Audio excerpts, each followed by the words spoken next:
Hello everyone, welcome to our channel sunshine fortunes education. मेरा नाम गुंजन मल्होत्रा है एंड मैं एक ओवरसीज़ एजुकेशन कंसल्टेंट हूँ। पहली रिक्वेस्ट, अगर चैनल को सब्सक्राइब नहीं किया है आपने, नीचे दिए हुए बेल आइकन को हिट अभी तक नहीं किया तो उसे कर लीजिए ताकि ओवरसीज़ एजुकेशन से रिलेटेड कोई भी इंफॉर्मेशन आए सबसे पहले वो आप तक पहुँच सके। आज का वीडियो ऑस्ट्रेलिया से रिलेटेड है। ऑस्ट्रेलिया के स्टडी वीज़ा से रिलेटेड कुछ चेंजेस हुए हैं 23 मार्च से, उसके बारे में हम लोग आज बात करेंगे। आप लोगों को पता होगा कि जब आप एक इंटरनेशनल स्टूडेंट होते हैं, लेट्स से आप इंडियन स्टूडेंट होते हो और आप अगर ऑस्ट्रेलिया जाके पढ़ना चाहते हो तो एक इनका प्रोसीजर होता है वीज़ा एप्लीकेशन में, और यूनिवर्सिटी भी कुछ पॉइंट्स होती है जो चेक करती है, जिसको GTE कहते हैं। GTE stands for genuine temporary एंट्रेंट and इस GTE को रिप्लेस कर दिया है GS से, और GS का फुल फॉर्म है जेन्युइन स्टूडेंट। तो बेसिकली 23 तारीख के बाद जो GTE की फॉर्मेलिटी थी 23 मार्च ऑनवर्ड्स वो हट चुकी है और अब GS की फॉर्मेलिटी वो आ चुकी है। हम लोगों ने इसका एनालिसिस थोड़ा डिटेल्स में किया and what we realised was कि ये बस देखने में कुछ लगेगा आपको कि चेंजेस हुए हैं, नाम बदल गया है, प्रोसेस मोर ऑल है सेम ही है।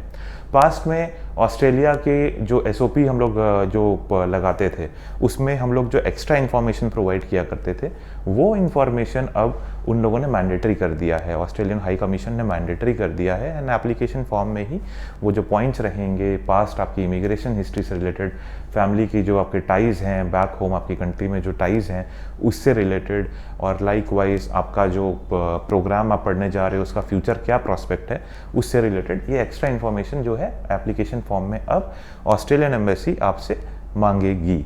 और एक बार मैं आपको थोड़ा और डिटेल में बता देता हूँ कि हम लोगों ने जब एनालिसिस किया तो हम लोगों को क्या मिला।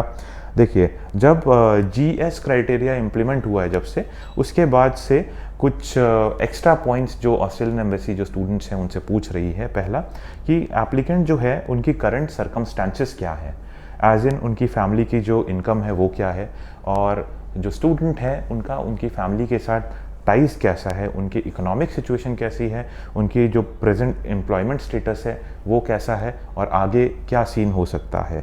इसके बाद स्टूडेंट को ये जस्टिफाई करना पड़ेगा कि जिस कोर्स के लिए जिस यूनिवर्सिटी में ऑस्ट्रेलिया में वो स्टूडेंट जा रहा है वो उस पर्टिकुलर कोर्स में, उस पर्टिकुलर यूनिवर्सिटी में, उस पर्टिकुलर सिटी में ही क्यों जा रहा है, साथ के साथ वो पर्टिकुलरली ऑस्ट्रेलिया ही क्यों जा रहा है। एंड स्टूडेंट को प्रॉपर जस्टिफिकेशन देना पड़ेगा कि जो कोर्स के लिए वो जा रहा है उस कोर्स को पढ़ के लॉन्ग टर्म में इनको क्या बेनिफिट होगा।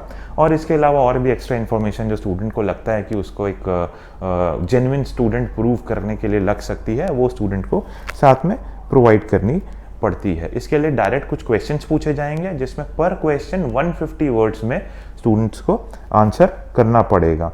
जो पॉइंट्स स्टूडेंट्स बताएंगे, जो डिटेल्स वो मेंशन करेंगे, ये मैंडेटरी रहेगा। उन पर्टिकुलर डिटेल्स के लिए स्टूडेंट को एविडेंस भी प्रोवाइड करना पड़ेगा। जैसे कि पास्ट में भी हम लोग अपने स्टूडेंट्स को कहते थे कि अगर आप अपना एम्प्लॉयमेंट के लिए बता रहे हो कि आपकी यहाँ ये जॉब थी, इतना आपकी इनकम थी, आप ITR लगाएं। अगर ITR नहीं फाइल करते थे तो salary slip, bank account statement लगाएं। लाइकवाइज अगर आप कहीं जॉब करते थे तो वर्क एक्सपीरियंस लेटर लगाएं, सैलरी स्लिप्स लगाएं। तो इसी हिसाब से आपको एविडेंस के साथ साथ ये डिटेल्स को प्रूव करना पड़ेगा और ये आपको जस्टिफाई करना पड़ेगा कि एक आप जेन्युइन स्टूडेंट हो। एंड अगर आपकी पढ़ाई पास्ट में ऑस्ट्रेलिया में हुई है तो आपको वो भी डिस्क्लोज करना पड़ेगा और उसकी डिटेल्स देनी पड़ेगी। करंट एम्प्लॉयमेंट के बारे में बताना पड़ेगा, जैसा मैंने पहले ही बताया। सर्कमस्टांसेस के बारे में आपको ये बताना पड़ेगा कि आपकी करंट सिचुएशन कैसी है। एंड ये तो हो गया। और इन लोग जो असेसमेंट करेंगे, ऑस्ट्रेलियन हाई कमीशन जब असेसमेंट करेगा वो GS का जेन्युइन स्टूडेंट का जो क्राइटेरिया है उसके 3 पॉइंट्स के बेसिस पे असेसमेंट करेगा। तो आप जब अपनी एप्लीकेशन फाइल करें या आप अपने एजेंट से जब आप कॉन्टैक्ट करें, जब वो आपकी एप्लीकेशन फाइल करें, तो you will have to make sure that these particular 3 points are being taken care of. अब वो 3 पॉइंट्स कौन से हैं मैं आपको बताता हूँ।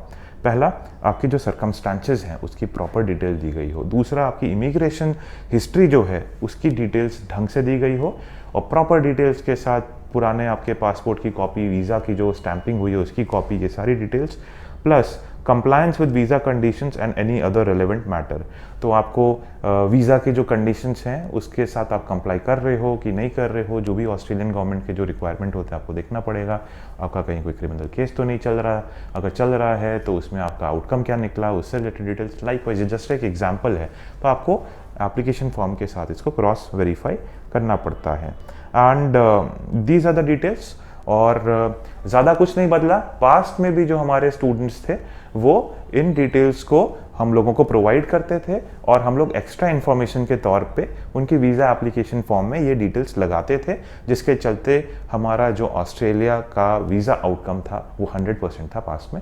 एंड वी एक्सपेक्ट कि फ्यूचर में भी वो 100% रहेगा। आप भी अगर ऑस्ट्रेलिया का वीज़ा लगाना चाहते हैं, स्टडी वीज़ा के लिए आप प्रोसीड करना चाहते हैं, अगर आपको लगता है आप भी एक जेन्युइन स्टूडेंट है और आप वहाँ जाके पढ़ाई करना चाहते हैं, you can contact us any time, Monday से सैटरडे मॉर्निंग 10 AM से इवनिंग 7 PM।